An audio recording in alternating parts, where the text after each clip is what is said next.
Awesome. There you go. I apologize. Thank you, Christina, for sharing that. I did not realize that it wasn't live for the first segment.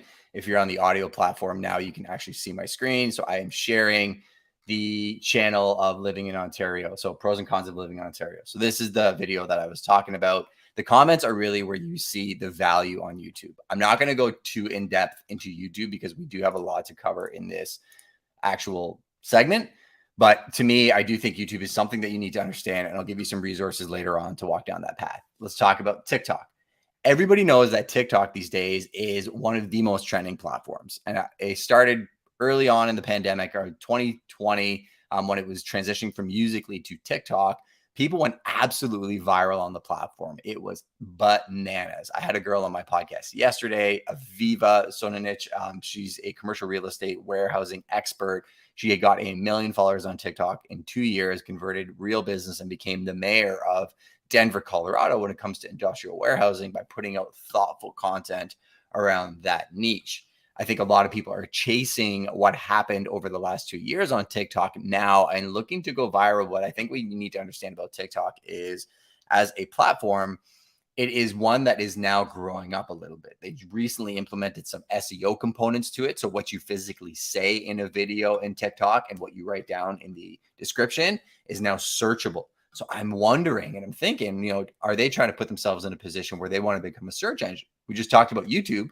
YouTube is the second biggest search engine on the planet, happens to be owned by Google. So they have the first 2 spots. If TikTok can slide into number 3, that is very powerful. So think about when you're producing content similar to YouTube, that searchable and suggestible algorithm is probably the closest comparison to what YouTube is, in my opinion. So very important platform to be focused on. Facebook, the oldest, and a lot of people think it is the least important. It's actually number 1 from a numbers perspective. So if you look up what are the most popular social media platforms, it has the most users. Yes, it's owned by the same company that owns Instagram. And it's interesting because over the last 5 years, I think they've been an amazing place for advertising, but their organic and public perception has not been the best.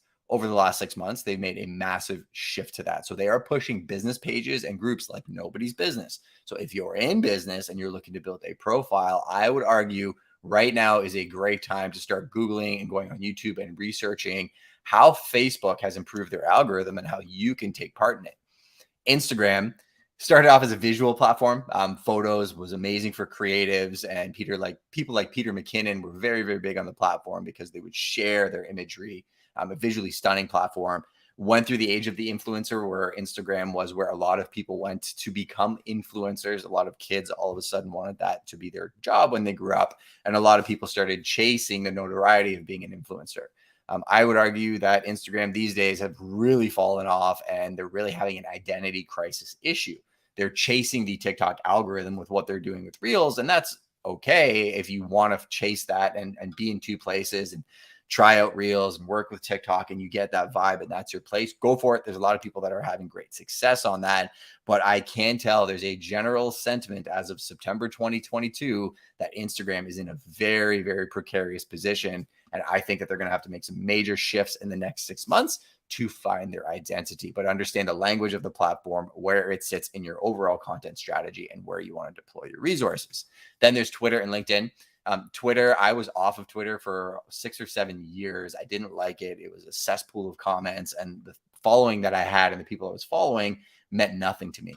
Where I found a lot of value in Twitter was as a town square, but what I had to do was I used an app called Tweepi, Tweepi, paid $12 a month for it, and in 1 month I unfollowed 3,000 users. Allows you to bulk unfollow. And I cleaned up everybody I was following, and I actually cleaned up my followers. Now I actually use Twitter for macroeconomics. The real estate market is shifting. Everybody that I follow are people in the banking industry, people in the mortgage industry, real estate industry, people that are thought leaders when it comes to finance from all ends of the spectrum. The reason that I use it as my financial town square is half of the reason you call me is what's happening in the real estate market, Justin. What do you think is going to happen in the States with the bank rates changing? What do you think is happening in Canada? My most valuable contribution to my communities, both here and on my other channel, are likely my opinions about real estate and then connecting you with the best real estate agents on the planet.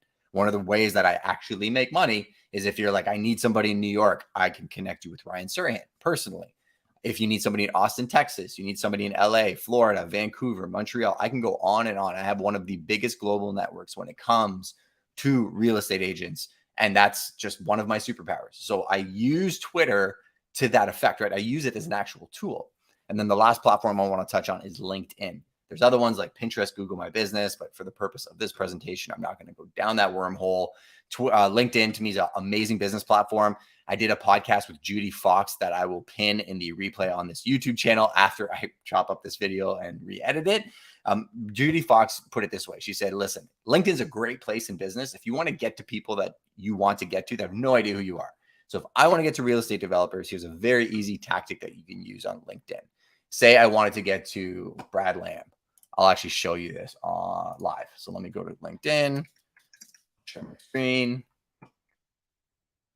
And I'm going to just share my screen after I log in because who knows what is going to pop up. All right, it's my profile. We're good. So I don't know Brad Lamb. I don't actually need to connect with him. He's in Toronto, so I'm not going to be doing any real estate with him. But if I opened up his profile, here's a really cool way that I can connect with him. I'm not connected with him, so this is live. Go to the person's page that you want to connect with on LinkedIn. Click on their activity page, show all activity, and then I would copy this link to a spreadsheet. And then what I would do is say I wanted to connect with Brad Lamb and 15 other people. Once a week, I would actually go into that spreadsheet. I'd highlight all of the links in the spreadsheet and I'd click open all. And then I would look at his posts and I would see if there's anything that I have to contribute to his conversations. He posted this 3 days ago, 0, we build real estate careers. I own a brokerage. I'm not really interested in joining it. So I'm not going to, no context to this. It's all recruiting stuff. So I'm not really going to interact with this, but we build real estate careers. Apparently he's really hitting hard on the recruiting aspect. First time buyer, workshops. So honestly, I wouldn't even engage with this, but let me go back to the concept. Say it was somebody in my market and they posted that they just broke ground on a new development and I knew the area. I may give context to that's so amazing. That park around that corner is absolutely incredible. I'm so happy you bought that piece of land. Excited to see the future development. If I did that consistently for 6 months, guess whose radar I'm going to be on? And guess who is going to see my content online, connect with me. And in 9 to 12 months, I've turned a cold call into a warm call.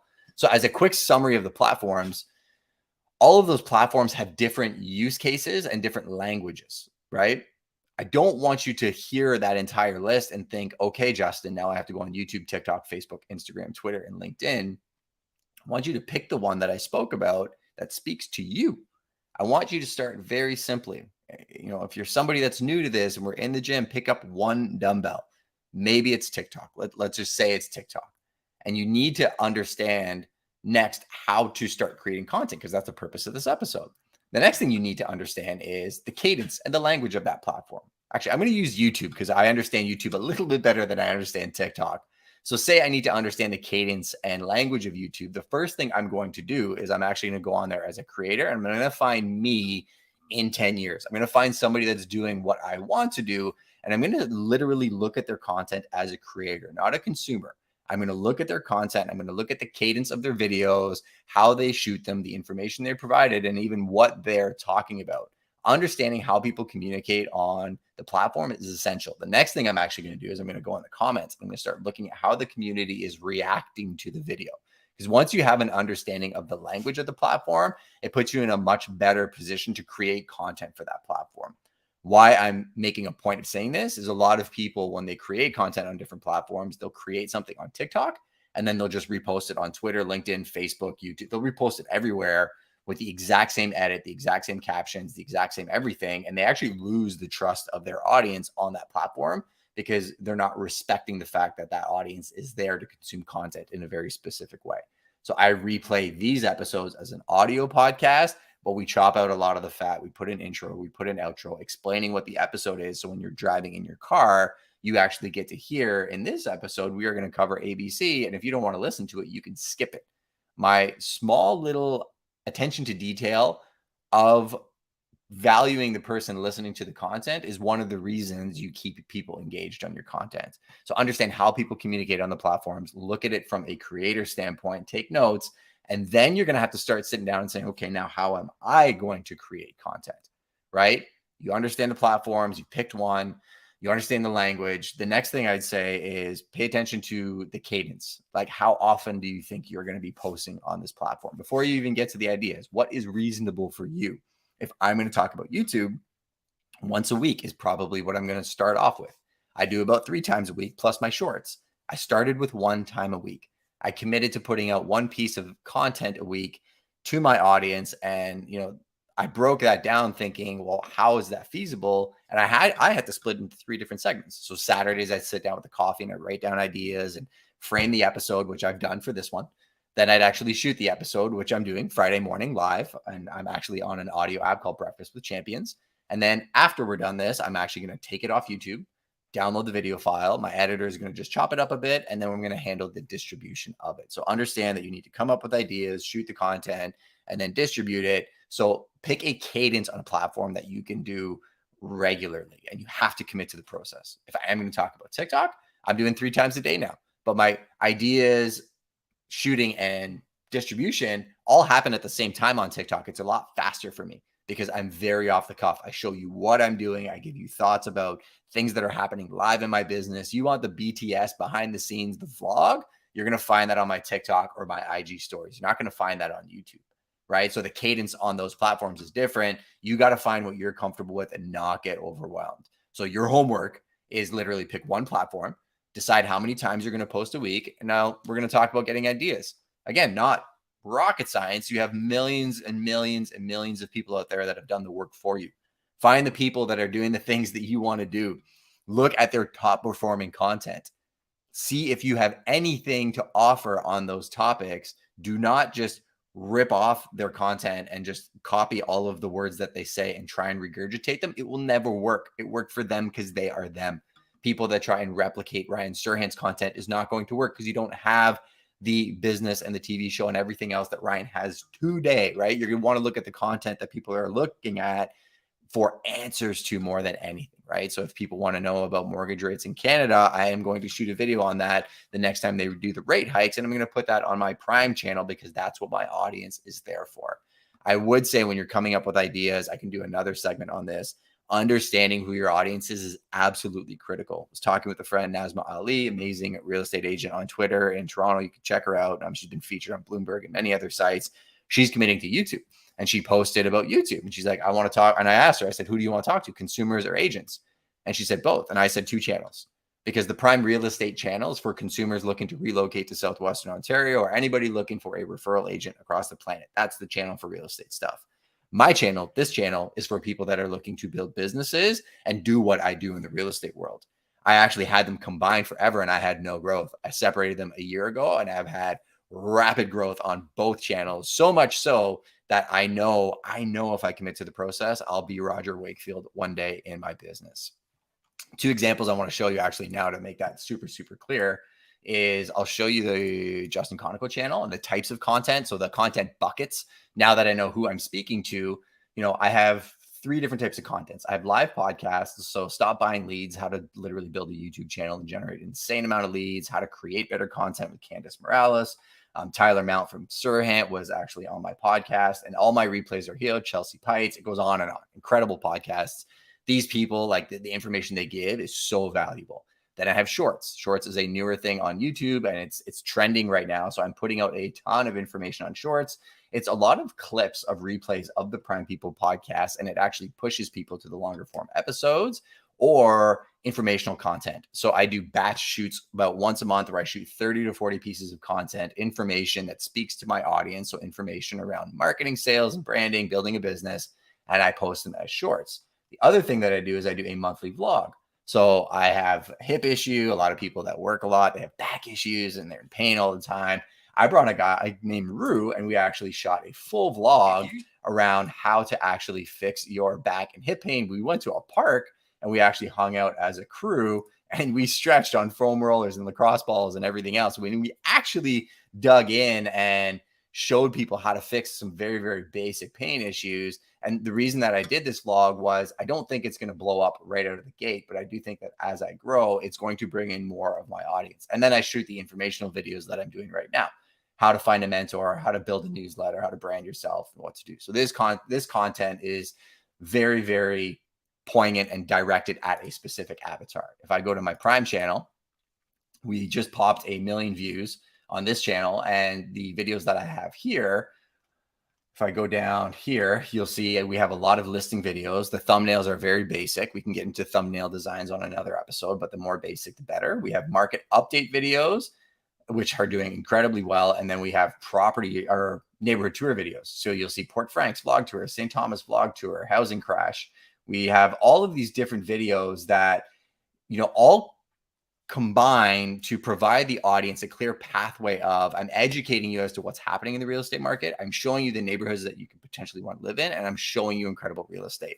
So I'm telling my platform exactly who I want to speak to, so that as people engage with the videos, I am giving YouTube the ability to find more people that are going to be interested in my content, versus before, when I had both of my channels combined, it was so confused. It was like, are business owners watching this, or are people that are buying real estate watching this? So I think you need to get very, very clear about who you're speaking to, so that you understand the questions that they may have.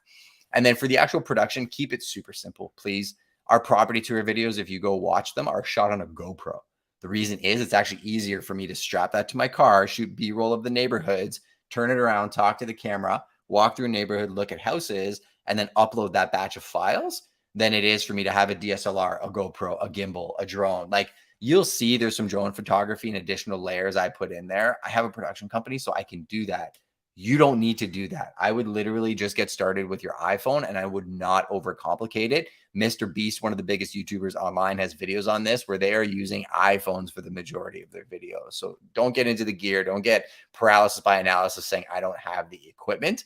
More than anything, I think I want to wrap up this educational piece by saying it's the consistency, right? Getting very, very clear on the platform that you want to post on, understanding and putting in the time to learn the language of the platform, doing research on platforms like YouTube and watching videos as to how's the algorithm work in September 2022, getting your ideas, understanding your audience, and being consistent is what is going to help you break through. There's no easy button. The virality is not going to be the solution for you. It's going to be the consistency over time. If you'd like some free resources on how to get educated on this stuff, you can go to justinconoco.com/resources. The bottom of the page is a lot of stuff that I use, a few book recommendations that I'll add to this page. YouTube Secrets is amazing. There's a book I'm reading right now called YouTube Formula and Create Something Awesome by Roberto Blake. I'm also reading Shift and the Bible for consistency on my point. If you're curious about the gear, I have an Amazon Associates page where I show you the stuff that I'm actually using. The GoPro, the JAWS, my EOS R is what I shoot with, lights, microphones, all that stuff. Again, I don't want you to get overwhelmed by the tech. I really want you to get clear on the communication. Own your platform. You are more powerful than you think. Pick a platform, pick a cadence, jump in the comments, let me know what it is. And as always, if you need any help or encouragement, DM me on Instagram or any other platform. I am the one that responds, and I will catch you next time. See you guys for now.